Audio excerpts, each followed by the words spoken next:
नमस्कार दोस्तों, स्वागत है आपके अपने यूट्यूब चैनल पर। आज मैं आप लोगों के लिए जनरल साइंस से प्रश्न लगभग मोस्ट 100 प्रश्न वन लाइनर लाया हूँ और यह सभी एग्ज़ाम के व्यू से इम्पॉर्टेंट हैं।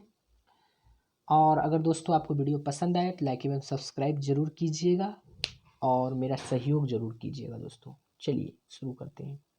पहला प्रश्न है, नाभिकीय विखंडन में प्रयुक्त होता है। जी हाँ दोस्तों, नाभिकीय विखंडन में न्यूट्रॉन प्रयुक्त होता है। जी हाँ, प्रोटॉन, न्यूट्रॉन एंड इलेक्ट्रॉन होते हैं ना। तो न्यूट्रॉन, 9 से न्यूट्रॉन, 9 से नाभिकीय विखंडन, एकदम इस तरह से याद रखना है। क्वेश्चन बहुत बार पूछा गया है दोस्तों, मैंने इसलिए चुन कर लाया है क्वेश्चन। द्रव अवस्था में पाया जाने वाला धातु है। तो द्रव अवस्था में पाया जाने वाला धातु कौन सा है? एकमात्र धातु है पारा। जी हाँ दोस्तों, चलिए अगर आपने मेरा वीडियो नहीं देखा है, जैसे सेट दरोगा का सेट मैं भी डाल रहा हूँ, बहुत ही इंपॉर्टेंट क्वेश्चन है उसमें, तो ज़रूर से ज़रूर एक बार देख लीजिएगा। चलिए देखते हैं कि द्रव के रूप में पाया जाने वाला एकमात्र अधातु कौन सा है। तो ब्रोमीन जो है द्रव के रूप में पाया जाता है, अधातु है ब्रोमीन। चलिए अगला है कि विद्युत धारा मापी जाती है। तो विद्युत धारा जो है आमीटर से मापी जाती है दोस्तों। अदिश राशि है तो कार्य है, ऊर्जा है, ताप है, समय है, तो ये सभी क्या है? अदिश राशि हैं। ठीक है। सदिश राशि कौन कौन सा है? त्वरण है, बल है, विस्थापन है, संवेग है, ये सभी आपका सदिश राशियां हैं। ठीक है।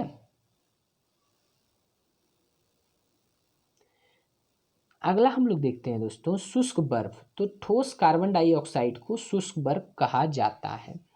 अगला है, तत्व का सबसे छोटा कण भाग है। तो सबसे छोटा क्या है तत्व का? परमाणु है। रासायनिक यौगिक का सबसे छोटा यूनिट है। रासायनिक यौगिक का अगर बोले तो अणु है दोस्तों, अगर तत्व का बोले तो परमाणु है। परमाणु के कितने मौलिक कण हैं? तो परमाणु के 3 मौलिक कण हैं, इलेक्ट्रॉन, प्रोटॉन और न्यूट्रॉन। चलिए अगला देखते हैं कि इलेक्ट्रॉन की खोज किसने की। तो सिंपल सी बात है ना, एक आप याद रखिएगा, ईट पर नाच, ई से इलेक्ट्रॉन, ट से टॉमसन, जे टॉमसन ने इलेक्ट्रॉन की खोज की है। जी हाँ दोस्तों, याद रखिएगा। पर क्या हो जाएगा? प और र हो जाएगा रदरफोर्ड, प से प्रोटॉन, तो गोल्डस्टीन रदरफोर्ड होगा, है ना। अगला है नाच, नौ और च, तो नाच जो हो जाएगा वह न्यूट्रॉन की खोज किसने किया था? चैडविक ने। तो ईट पर नाच, सिर्फ इतना सिंपल याद रखिएगा तो आपको तीनों याद रहेगा, कंफ्यूज नहीं कीजिएगा। चलिए अगला देखते हैं, इलेक्ट्रॉन होता है तो ऋण आवेशित होता है दोस्तों, प्रोटॉन होता है तो धन आवेशित होता है, जबकि न्यूट्रॉन जो है वो एक आवेशहीन है। बहुत बार पूछा जाता है ये सब भी। अगला क्वेश्चन है कि पॉजिट्रॉन की खोज किसने की थी? तो एंडरसन ने किया था। पॉजिट्रॉन की खोज किसने किया? एंडरसन ने। इलेक्ट्रॉन त्यागने एवं ग्रहण करने की प्रवृत्ति क्या कहलाती है? अगर त्यागेगा तो ऑक्सीकरण होगा और ग्रहण करता है तो अवकरण कहलाता है।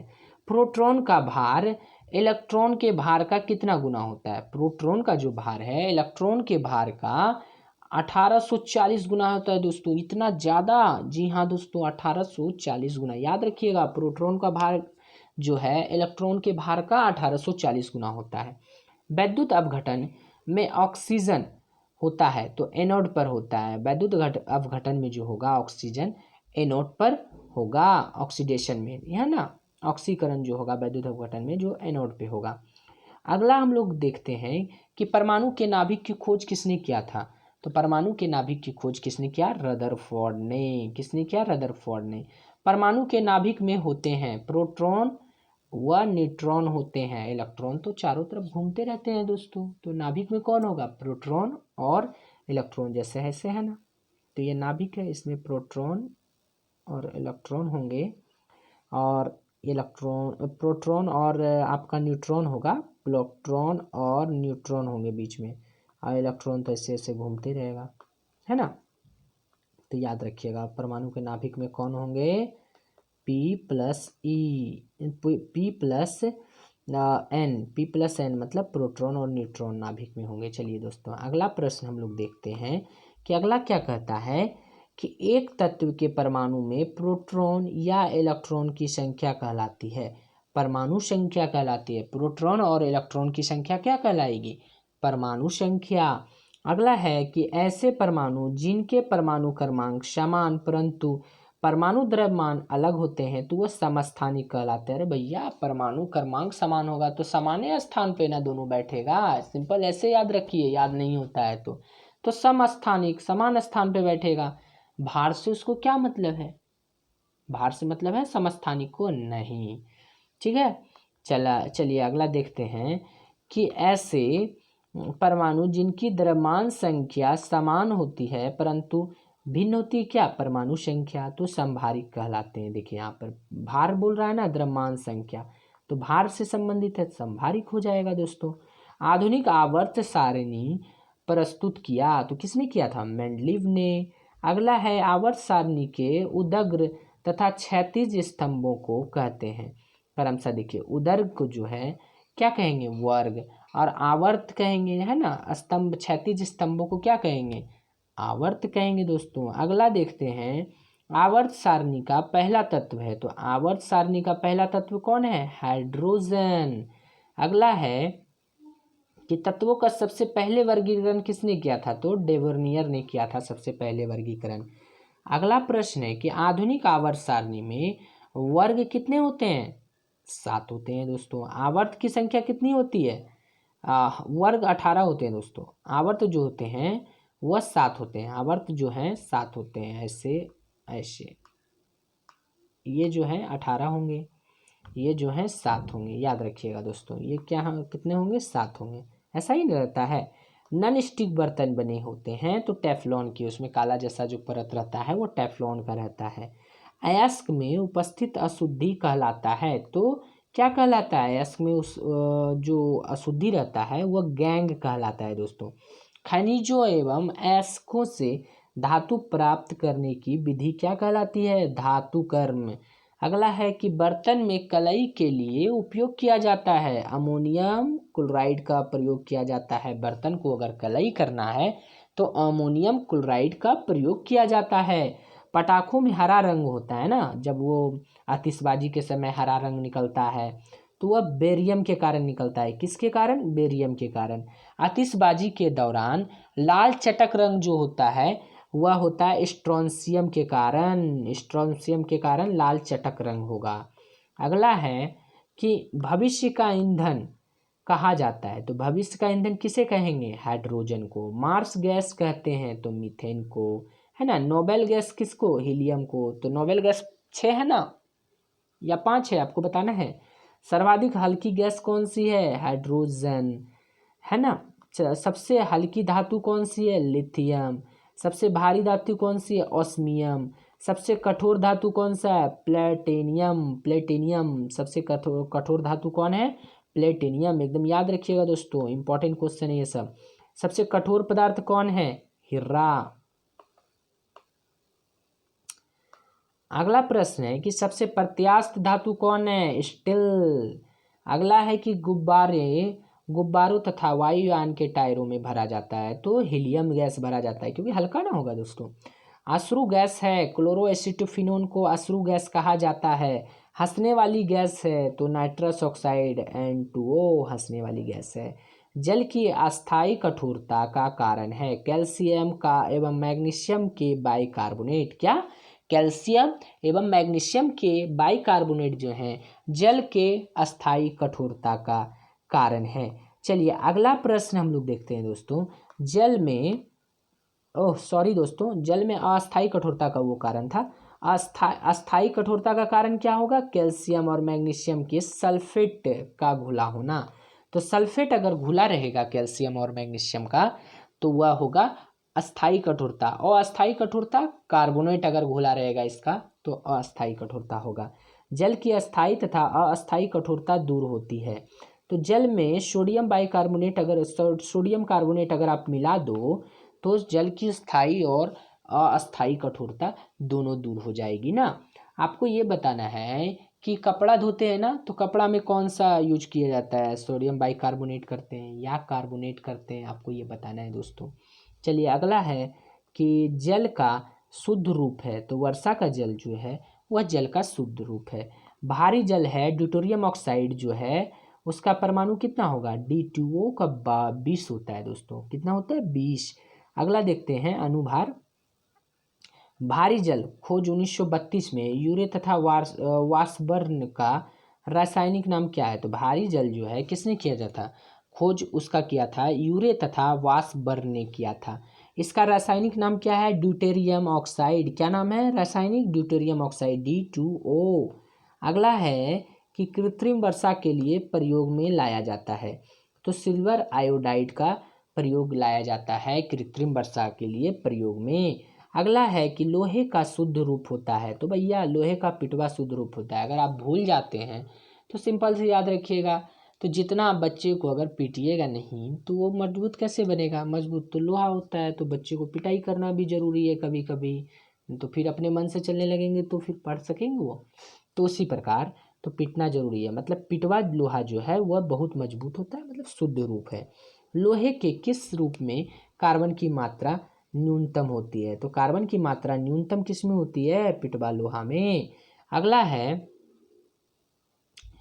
अगला प्रश्न है दोस्तों कि आपको बताना है लोहे की मात्रा सर्वाधिक होती है, लौह की मात्रा सर्वाधिक होती है। तो पालक के पत्तों में, हरी सब्जी अगर आप खाते हो, पालक का पत्ती खाते हो तो उसमें ज़्यादा लोहा होता है ना।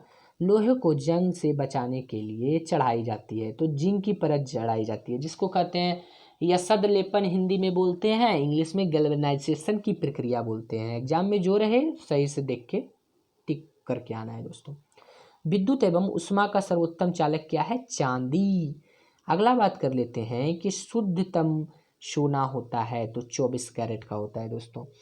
अब को है, अगला है कि 18 कैरेट सोना में शुद्ध सोना होता है। तो 75% सोना जो होता है 18 कैरेट सोना में शुद्ध सोना होता है।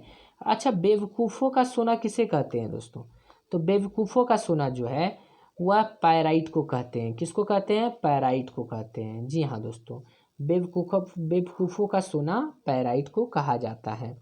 अगला प्रश्न है, लोहा निकेल एवं क्रोमियम मिश्र धातु है। तो लोहा निकेल और क्रोमियम जो है दोस्तों स्टेनलेस स्टील का मिश्र धातु है। अगला है सोल्डर देखे हैं घर में जो सोल्डिंग करते हैं, मोबाइल दुकान में सोल्डिंग करता है तो शीशा एवं टीन का वो बना होता है, जो पतला सा तार उजला जैसा होता है, एल्युमिनियम जैसा देखने में लगता है। तो उसी को गला के ना सोल्डिंग करता है सोल्डिंग आयरन से। तो सोल्डर जो होता है शीशा एवं टीन का बना होता है, याद रखिएगा दोस्तों। अगला है कि क्वार्टज में होता है। तो सिलिकॉन और ऑक्सीजन जो है क्वार्टज में होता है। क्या चीज़ होता है क्वार्टज में, सिलिकॉन और ऑक्सीजन। अगला है कि प्राकृतिक रबर का बहुलक है। तो आइसोप्रीन जो है वह प्राकृतिक रबर का बहुलक है। अगला प्रश्न है कि सबसे उच्च कोयला होता है। तो एंथ्रासाइट है दोस्तों, सबसे उच्च स्तर का कोयला एंथ्रासाइट होता है। कांसा मिश्र धातु है। तो कांसा जो है तांबा और टीन का मिश्र धातु है। तो जैसे कि आप पीतल देखते होंगे, पीतल जो है पिताजी आप रखिएगा याद, क्या, पिताजी, पिताजी, पीतल में पिताजी, तांबा और जी से जस्ता। तो तांबा जस्ता मिलके क्या बनाया, पीतल। अब पीतल के बाद कांसा की बात रही तो तांबा की जगह, जस्ता की जगह आप लगा दीजिए टीन, सिर्फ हो गया। इतना सही बात है, याद रह जाएगा सदा के लिए, मैं उम्मीद करता हूँ आप लोगों से। अगला है कि कच्चे फलों को पकाने के लिए प्रयोग किया जाता है एथिलीन प्रयोग किया जाता है, और एसिटिलीन। एथिलीन जो है दोस्तों कि कच्चे फल को पकाने में यूज किया जाता है। मैंने आपको पिछली वीडियो में भी बताया है, बहुत बार बताया है। एथिलीन प्राकृतिक तौर पर, एसिटिलीन जो है वो कम मात्रा में यूज किया जाता है। और अगर एसिटिलीन और एथिलीन रहे तो इस कंडीशन में आप प्रिफर कीजिएगा एथिलीन, ठीक है दोस्तों। अगला है, और एथिलीन जो है ना दोस्तों वो गैसीय मात्रा में पाया जाता है, ठीक है। अगला याद रखिए कि लोहे को इस्पात में बदलने के लिए मिलाया जाता है। तो लोहे को इस्पात में बदलने के लिए निकेल धातु मिलाए जाते हैं। क्या मिलाए जाते हैं, निकेल मिलाए जाते हैं। कैमरा, दूरबीन के लेंस, विद्युत बल्ब तथा धूप चश्मा में प्रयोग किया जाता है। तो फ्लिंट कांच प्रयोग किया जाता है। कौन सा कांच, फ्लिंट कांच। किसमें, कैमरा, दूरबीन के लेंस, विद्युत बल्ब तथा धूप चश्मे में प्रयोग किया जाता है फ्लिंट कांच का। अगला प्रश्न है कि पारा का प्रमुख अयस्क है। तो पारा का जो प्रमुख अयस्क है वह शनिवार है। पारा जो है यह द्रव अवस्था में पाया जाता है। जी हाँ दोस्तों, आपको कमेंट बॉक्स में बताना है कि पारा जो है धातु है या अधातु है। चलिए अगला है कैल्शियम, पोटेशियम, कैडमियम का अयस्क है। तो कैल्शियम का दोस्त अयस्क जो है वो डोलोमाइट है। कैल्शियम ऐसे भी आप याद रख सकते हो, अगर आपके शरीर में कैल्शियम की कमी रहेगी तो आप क्या होइएगा, डोलने लगिएगा। अरे भाई कैल्शियम नहीं रहेगा तो आपका हड्डी कमजोर हो जाएगा ना, तो आप डोलिएगा नहीं। तो डोलोमाइट कैल्शियम का है। पोटेशियम को आप रख सकते हैं नाइटर। नाइट में पोटेशियम का क्या होता है, तो पोटेशियम का के होता है। ऐसे अगर आप टॉर्च का एक लाइट मारिए, यहाँ से एक टॉर्च का लाइट मारिएगा तो क्या होगा, यहाँ से जाएगा कॉर्नर पे, कॉर्नर से टकरा के लाइट निकल जाएगा ना। तो इसलिए पोटेशियम का ऐसे याद रखिएगा, यहाँ से लाइट मारे, कॉर्नर से टकराया, निकल गया, मतलब नाइटर। नाइट में ही लाइट आप न मारोगे कि दिन को लाइट जलाओगे, तो नाइट में ये कॉर्नर से टकरा कर निकल गया। अब कैडमियम का तो आप सिंपली ग्रीनोकाइट याद रख सकते हैं। कैडमियम ग्रीनोकाइट याद रखिएगा, कैडमियम का ग्रीनोकाइट। चलिए अगला देखते हैं कि बर्फ का द्रवनांक एवं हिमनांक कितना होता है। तो बर्फ का द्रवनांक जो होता है वह 0 डिग्री, हिमांक भी 0 डिग्री ही होता है दोस्तों। एलपीजी में गंध के रूप में मिलाया जाता है। तो एलपीजी जो घर में आता है तो उसमें खोल के छोड़ दीजिए तो महक आता है। तो क्या एलपीजी ही महकता है। लिक्विड पेट्रोलियम गैस जो होता है, ब्यूटेन उसमें डाला रहता है, प्रोपेन रहता है जो कि जलता है, तो वही जलता है, वही महकता है। जी नहीं दोस्तों, आपको बचाव के लिए उसमें सल्फर का यौगिक जो रहता है, मिथाइल मरकप्टेन, उसमें डाल दिया जाता है दोस्तों, जो कि अगर गैस खुला छूट जाए तो आपके नाक तक महक चला जाए और आप उसको जाकर बंद कर दें।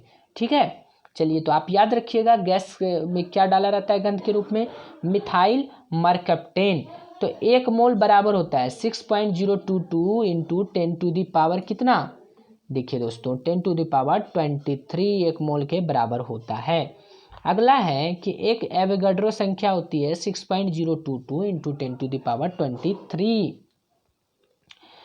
अगला है कि हीरा का आपेक्षिक घनत्व तथा अपवर्तनांक होता है। तो आपेक्षिक घनत्व अगर पूछे दोस्तों तो 2.2 होता है, और अपवर्तनांक पूछे तो 2.42 भी बोल सकते हैं, या फिर 2.417 एग्जैक्ट हो गया। बहुत सारे आपको मिलेगा ऑप्शन में 2.4 या 2.42 रहेगा, तो आप टिक करके चले आएंगे। घनत्व जो होगा 2.2 होगा। रिएक्टर में नियंत्रक छड़ के रूप में प्रयोग किया जाता है। तो रिएक्टर में नियंत्रक छड़ के रूप में जो प्रयोग किया जाता है वह है कैडमियम या बोरोन की छड़ किया जाता है। किसका, कैडमियम या बोरोन की छड़। अगला प्रश्न है कि अर्धचालक का उदाहरण है। तो कार्बन अर्धचालक का उदाहरण है दोस्तों, फिर सिलिकॉन है, जर्मेनियम है, ये सभी अर्धचालक के उदाहरण हैं। अगला है अर्धचालक का ताप का प्रभाव। ताप अगर बढ़ा दिया जाए या घटा दिया जाए तो ताप का क्या प्रभाव पड़ता है अर्धचालक पर। तो ताप बढ़ने पर चालकता बढ़ती है और ताप घटने पे क्या होगा, चालकता घटती है। ठीक है, अतिचालक की प्रतिरोधकता होती है। तो अतिचालक की प्रतिरोधकता क्या होगी, शून्य होगी, है ना। जैसे कि आप अर्धचालक के बारे में बता देता हूँ दोस्तों, जैसे टीवी में भी देखते हैं ना, टीवी हो, मोबाइल हो, ये सब में अर्धचालकता का यूज किया जाता है, जर्मेनियम, सिलिकॉन, ये सब का। तो होता गया है दोस्तों कि बहुत बार आप देखते होंगे ना, आईसी खराब हो गया, एक आईसी खराब हुआ तो दूसरा आईसी भी खराब हो जाता है। तो होता है क्या, वो गर्म होने लगता है ना, तो गर्म होने लगता है तो चालकता बढ़ जाती है। तो होता है कि उसको कम, जितना वोल्टेज मान लीजिए 5 वोल्ट उसको देना चाहिए था, गर्म हो गया, वो ख़राब हो गया, तो चालकता बढ़ेगी तो 6 वोल्ट 7 वोल्ट देगा, तो अगला आईसी जो उसके आगे वाला रहेगा वो भी जल जाएगा।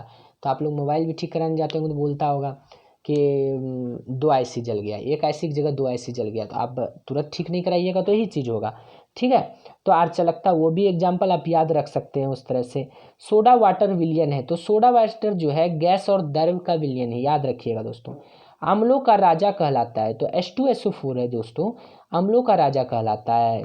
ठीक है दोस्तों, अगला मैं एक बात और बता देता हूँ दोस्तों कि जैसे कि अम्ल और जैसे लोहा प्रक्रिया कर जाए, कोई धातु प्रक्रिया कर जाए तो कौन सा गैस रिलीज करेगा? तो हाइड्रोजन रिलीज करेगा। बहुत बार पूछा गया है दोस्तों।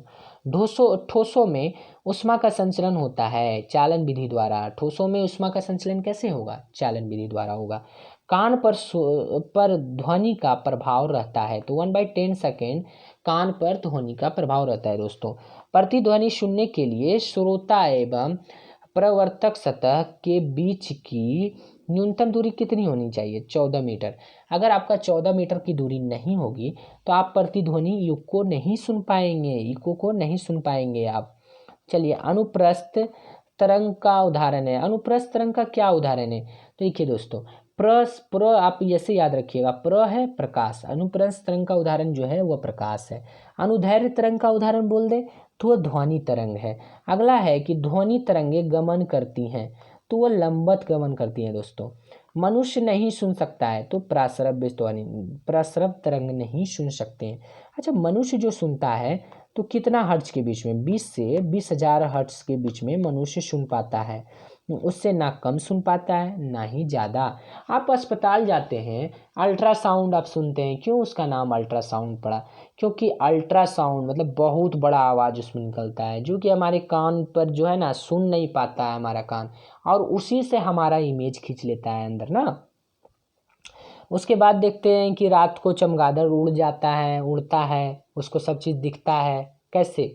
तो आप हमको बताइए कमेंट बॉक्स में, और रात को चमगादड़ कैसे उड़ लेता है ना? और वो शिकार कैसे कर लेता है? सेकेंडरी लोलक का आवर्तकाल होता है तो वो 2 सेकंड का होता है। मानव नेत्र की स्पष्ट दर्शन की सीमा होती है, न्यूनतम दूरी जो होती है वह 25 सेंटीमीटर होती है दोस्तों। अगला हम लोग बात कर लेते हैं कि अगला है कि सामान्य आँख के लिए दूर बिंदु है तो अनंत है। अगला मैं इसे जूम कर देता हूँ दोस्तों, शायद आपको कम दिख रहा हो, मुझे तो क्लियर दिख ही रहा है। चलिए, अगला है कैप्सूल का आवरण बना होता है तो स्टार्च का बना होता है। बहुत जगह सेल्यूलोज भी दिया रहता है, तो आप याद रखिएगा, सेल्यूलोज रहे तो सेल्यूलोज कीजिएगा, स्टार्च रहे तो स्टार्च कीजिएगा, ठीक है। अंडे का आवरण बना होता है तो अंडे का आवरण जो होता है वो कैल्शियम कार्बोनेट के बने होते हैं। मानव मस्तिष्क तथा सिर का अध्ययन से संबंधित है तो फ्रोनोलॉजी वेरी इंपॉर्टेंट दोस्तों। मानव मस्तिष्क तथा सिर का अध्ययन से संबंधित है फ्रोनोलॉजी। क्या है? फ्रोनोलॉजी।